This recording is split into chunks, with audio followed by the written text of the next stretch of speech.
So, welcome to the Movement Hub podcast, where we talk about all topics relating to fitness, life, self-improvement, sports, all of the above.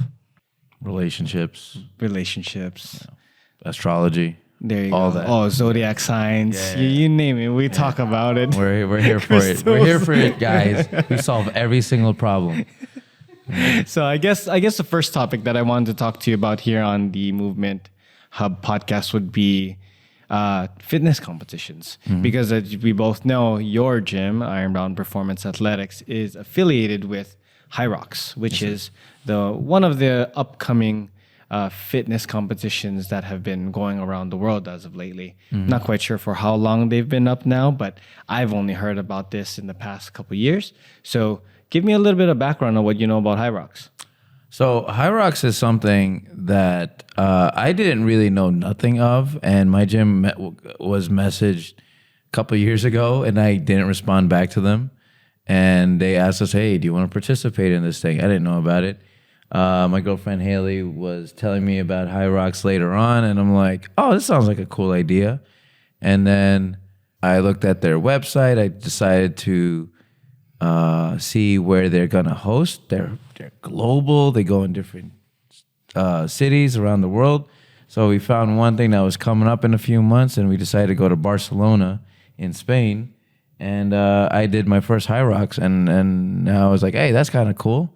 There was one that came by last summer in Jersey, and some of our people in our gym decided to do it.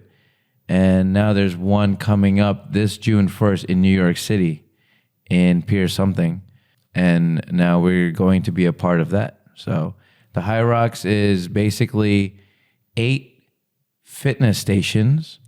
And in between each station is going to be a kilometer run. So a total of 8 kilometers plus a mix of 1,000-meter ski erg, 1,000-meter rower, a sled push, a sled pull, burpee broad jumps, farmer carries, sandbag lunges. There's something I'm missing in between there. But 8 different stations. And then you compete with other people that are doing it too in your age category, gender. And everybody has a good time, sweaty, out of breath. And we train for that at our gym. We were affiliated. We thought it was a cool thing to do. And a lot of people are excited now that we're going to get a good contingent to go over this coming June. What do you have to say about the people who don't think they can do it, that are affiliated with your gym, that you know that can finish it? I would say, watch some videos. I feel like we had some people who didn't compete last year, but they watched some of our athletes do it.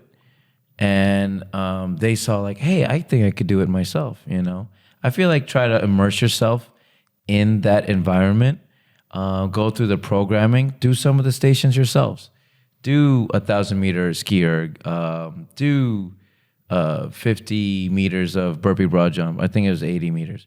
Sandbag lunges, and see how well you do. And then hey, that wasn't so bad. I think you could do it. Go out for a run, try running. Right now it's in, dead heap of February. So it's going to get warm soon, even though there's a snowstorm tomorrow, but it's going to get warm. So I think a lot of people want to get back into shape, get ready for the summertime. I know that's a big thing. Just try it out little by little, gradually build yourself up to it. We do have 4 months to go, which is a long time to really get ready for it.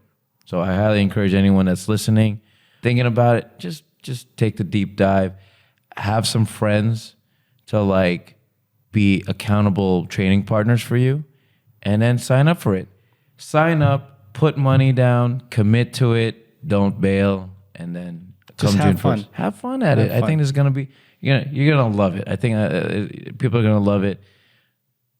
Do it with other people, and part of it is the accomplishment of finally doing it. Yeah. It's an achievable marathon. Yep. It's an achievable CrossFit. I think a lot of people are turned off by the complexities of CrossFit and the Olympic lifting and different things they have to do. And I think the high rocks is way more attainable for the general population. Yeah, I think like you mentioned, it's an attainable feat that a lot of people can do. That's not a CrossFit World Games or a marathon or swim for like 2 miles long or a triathlon, Ironman. There's all these different kind of fitness competitions that are not really attainable or reachable for the normal, quote unquote, normal human being, right? So I think High Rocks is a really unique competition that allows the normal gym goer who just wants to work on their health can do some cardio stuff that they have themselves being huffing and puffing at the end of their workout. But I really think that High Rocks is a good vehicle for a lot of people who think they want to do some kind of fitness competition, and I think it's a good stepping stone as well. Have you done any of these fitness competitions prior to doing your first High Rocks in Barcelona? Not really. Done a couple charity 5Ks here and there, walkathons. I've done a TSC for the Strong First organization back then. Other than that, I played like competitive sports, rec leagues. I coached high school volleyball. Like competition is nothing new. When it comes to fitness, this is basically the first real fitness realm I'm immersing myself in. And I think like it's gonna happen more and more. I think we are in the genesis of like a lot of these fitness Olympics type settings. Mm-hmm. This is different than your normal 5K. This is different than your normal mud race, mud run, Spartans and all that. I think like this is something that a lot of people are sorely getting into. Right. Do you think fitness competitions are really competitions with other people, or is it really a competition with yourself? I think the word competition is really like a lot of people might be turned off on it. It's a fitness race, and some people do the marathon not to compete with other people, just to see if they could do it themselves. So I think this High Rocks is no different. I feel like if people consider it more of a race, of an accomplishment that they sort of have to get through and be like, hey, I did the High Rocks. I think I can do it. I think you can do it too. A lot of people are able to do it, to beat these standards. Right. I think I'd like to answer my own question, but I think with competitions, it's much of these fitness competitions should be a competition with yourself, because if you think about it that way, you're not really trying to win or lose against anybody. You're just trying to win against yourself.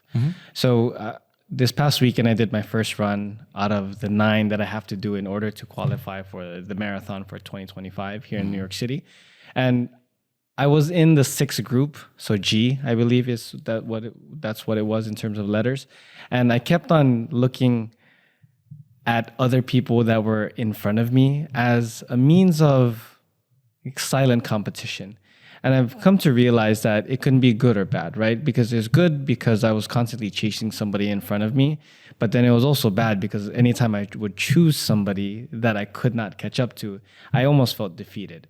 So I think it was a good wake-up call for me to really understand that these competitions should never be against anybody else, but just with yourself, and the willpower to like push through all of it. So I think that's a good mindset to have whenever you're doing these fitness competitions. Sure. It really depends on how you're wired too.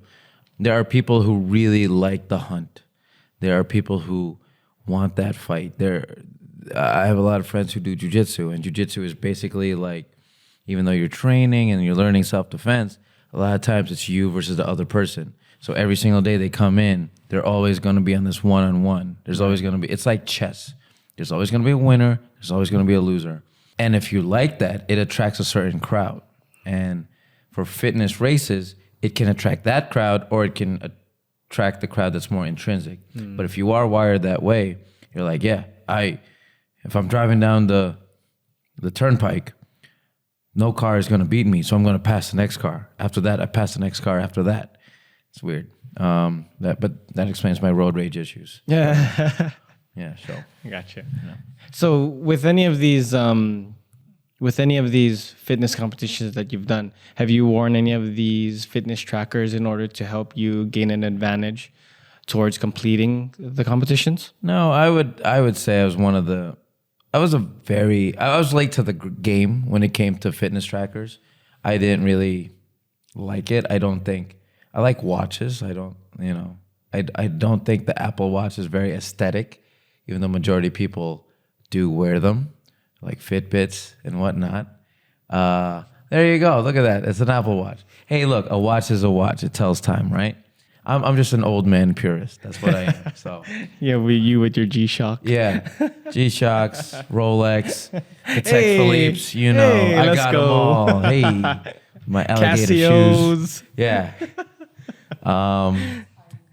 Timex, the fake Timex. ones from Thailand. I got the one with Snoopy. It goes like that. No, but I thought that, hey, what do you think you're gonna track? Are you really tracking your sleep? And then I think it was like 2 Christmases ago, I decided to get myself a tracker and just to basically watch my steps. And it was very like sort of eye-opening for me to see like, oh, I'm only averaging this amount. And everyone says 10,000, which is a noble goal to reach.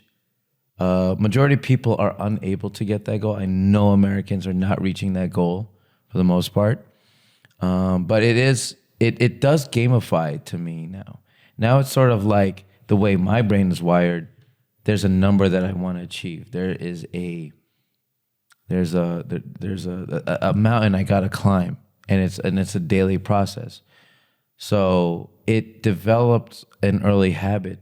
It developed a habit for me that I have to go out and actively walk, go places, not rely on my car too much, even though this is a commuter town.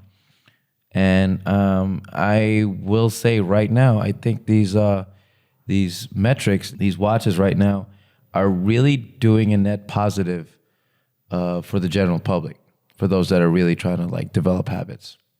Agreed. I think a lot of these fitness trackers can help you to achieve or to get you closer to whatever goal you have. I have a lot of experience with fitness trackers myself because I've done a lot of, I've done the Whoop band before. I've done the polar heart rate monitor. I have an Apple Watch. I used to have an Aura ring before I lost it. But I think a lot of these fitness trackers just helps you and guides you to have a better idea of where you currently are. Like the example that you pointed out, I don't think a lot of people understand or have an idea how long it takes to get 10,000 steps in a day, unless one, you actually count them one by one throughout your day, which I do not see anybody doing because you just look straight up crazy on the road. But the other one would be just generally having your phone in your pocket. Until you know what 10,000 steps is like, you don't know. So I think that with fitness trackers now, it's as long as it can help you to inch towards whatever goal you're trying to achieve, which is get more sleep, have a higher heart rate whenever you're doing your cardio training sessions, or even simply just checking your steps. I think that this is definitely guiding us in the right direction. But I also think that sometimes it can overcomplicate things because a lot of people look at these metrics as a means to an end. So they put so much value and so much focus onto it when, ideally all you need to do is try to get good sleep. Whenever you're doing your cardio training sessions, you have to be out of breath because you want to be pushing your heart rate to a higher zone. And also your steps, you should be walking more throughout your daily lives. Right. I agree. I do think as with anything in life, there's ways that people can go overboard with it. So there are people who are too neurotic when it comes to like the metrics and whatnot and the sleep. And sometimes people are like oh my God, I need to get good sleep, to a point where their anxiety causes them to sleep worse if they focus on it too much. I have levels when it comes to the steps. When I have people to really count their steps, have a metric, use their phone to overall get a sweet spot of, I would say, 8,000 steps a day. But every day is going to be different. But what I'm trying to do is trying to avoid failure. So what I mean by that is like, hey, I don't want you to just do 8,000 steps a day. 8,000 7 days a week is what, 56,000, yeah? Fact checker, 56,000. Damn, he didn't need a calculator Yeah, I didn't for even that. I was born. He just said look at that. 56. Asian. Was it 56? Asian Was it math. 56,000?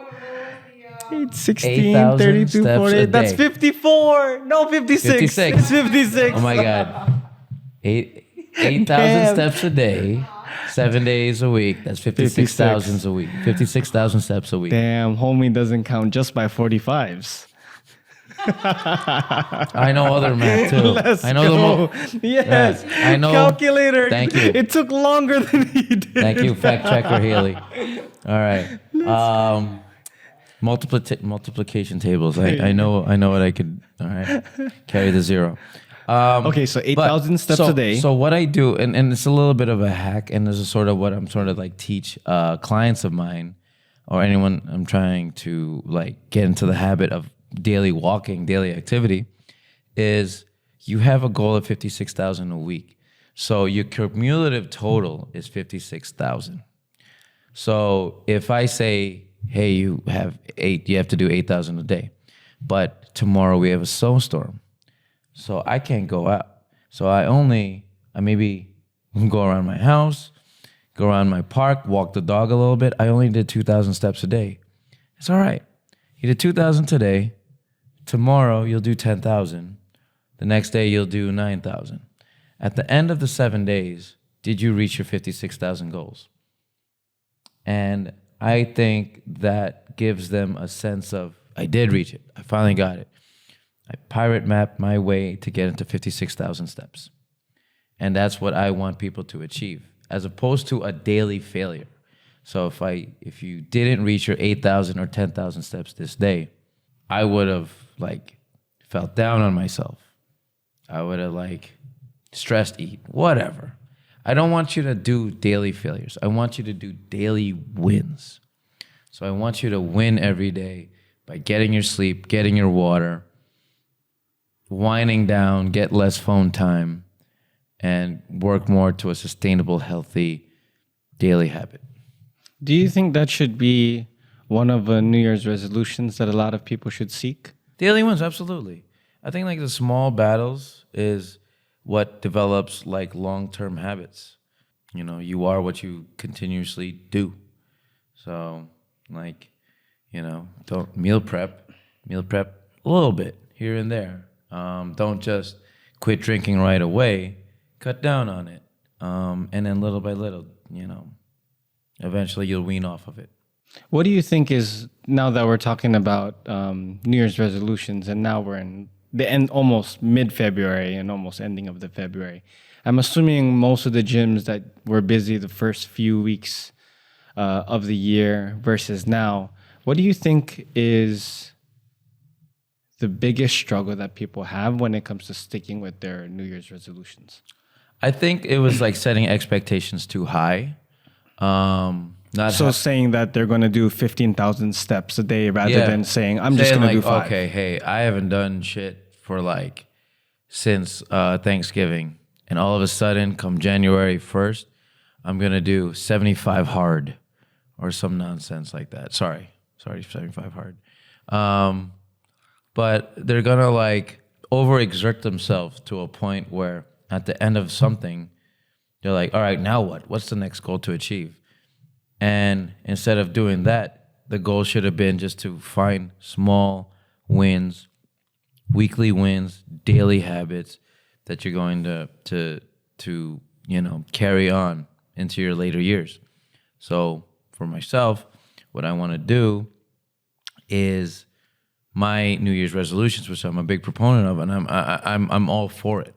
I understand the statistics say it doesn't work.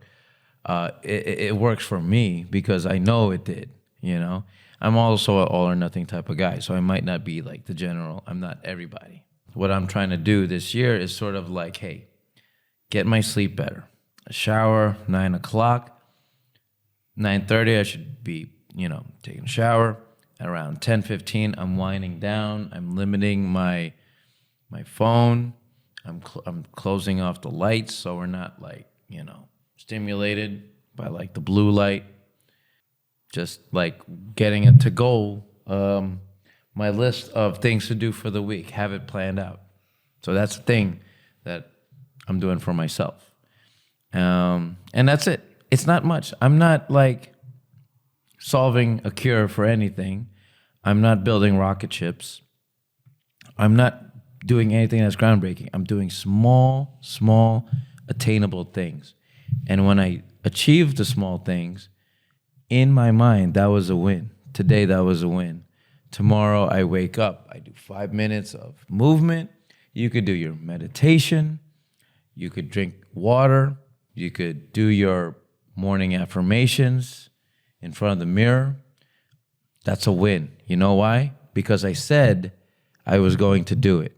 And then when I woke up in the morning, I took my glass of water. I did my 5 minutes of movement. Did I do my affirmations?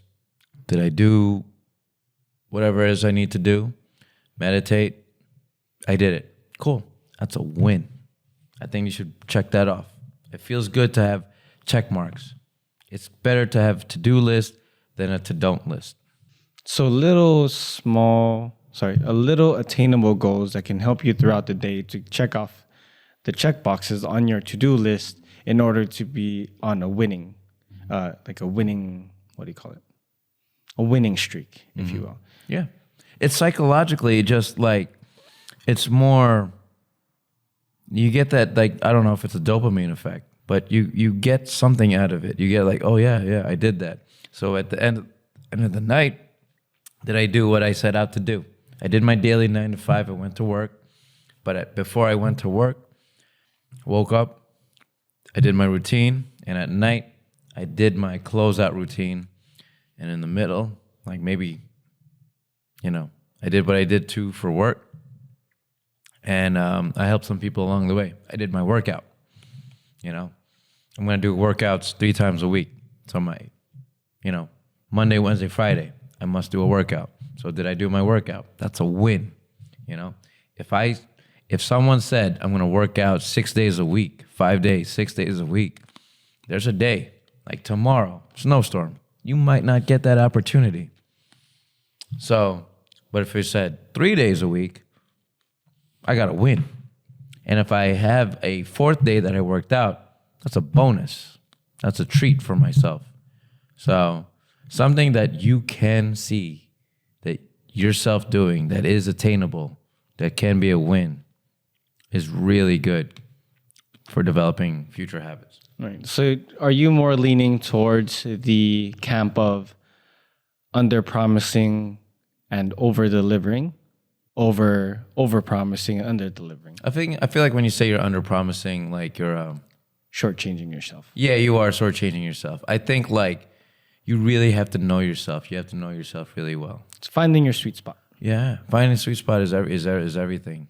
Like, there's some people that I know that can't give up drinking, and that's okay. People have our own vices. We have our own chemical dependencies. It is what it is. We need to have an honest conversation with ourselves in front of the mirror and say, what can I realistically do? Not what I want to do. Right. I think it's all about, like what you said earlier, finding the sweet spot for yourself, because when you're the only one who truly knows yourself and you know for a fact that you're doing too much of what you're capable of doing versus you know that you're capable of doing more. Yeah. So I think it's a lot about trial and error. A lot of people, I don't think they get to the point where they're doing enough in order to really understand whether something is too much for them or too little. I think majority of people either give in, give up, don't even try till the point that they know what is actually enough for them.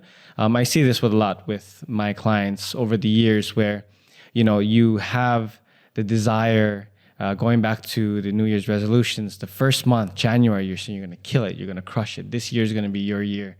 You over promise and then you under deliver. In this case, you're saying that you're going to do 6 workouts a week, but then you get 3. Some weeks you get 2. When you're lucky, you get 5. But then throughout the whole year, because you promised yourself from the get-go 6, when all the other years prior to you saying that you're going to do 6 every week this year, you only did 3. stick to the shorter end of this. Don't set yourself up for failure. You know, you set yourself up, and it's like, oh boy, you want to like set yourself up for success. You know, and then you don't want to be beaten down by like, oh, I constantly messed up again. I think like that's part of like everyone's trauma is like you can't do any good. You do no good. You make a resolution every year. You never get to it. And it's just like, oh, it's me again, you know, trying to do this thing. I'm trying to overexerting myself. Don't overexert yourself. Sustainable, just good enough. It's just like training. Training should never be to the max. Training should always be suboptimal, sub-maximal. When it comes to training, we are never lifting 95%, our 1 rep max. We live in the 70 to 80%. And that's what habits are like. Habits are never like, oh my God, 10 hours of sleep, gallon of water every day, workout 6 days a week. No, you're setting yourself for 1 rep maxes each day, each week. No, we live in the 70 to 80%. And that's where we should be in all phases of life. I totally agree with that. Giving enough effort where it's not too easy, not too hard, but you can also live for another day. Yeah, absolutely. Yeah. So if there's one message that you want to give to all the New Year's resolutioners who has already fallen off track and did not attain their goal and would like to reset their goals mid-February, what do you have to say to them for a successful 2024? Don't be afraid to start again. Back to the drawing board. Come back in. Set. You tried something. So go back to whatever you tried. Now scale it back a little bit. And now what can you do? You know what you cannot do because the month of January already passed. But what can you do? And then let's work on that. And then maybe scale it back some more if you need to. And then after that, sweet spot. We found our Goldilocks. So that's where you're going to live now. You found that. You've done it for like, what, takes 21 days to develop a habit? Something like that? Yes, it does. Thank you, fact checker. Yeah. Some people say 60, but 21, I think, is the most common one. It's the most common answer. That's the one that I am aware of. If it takes 21 days that you found something that you stuck to, great.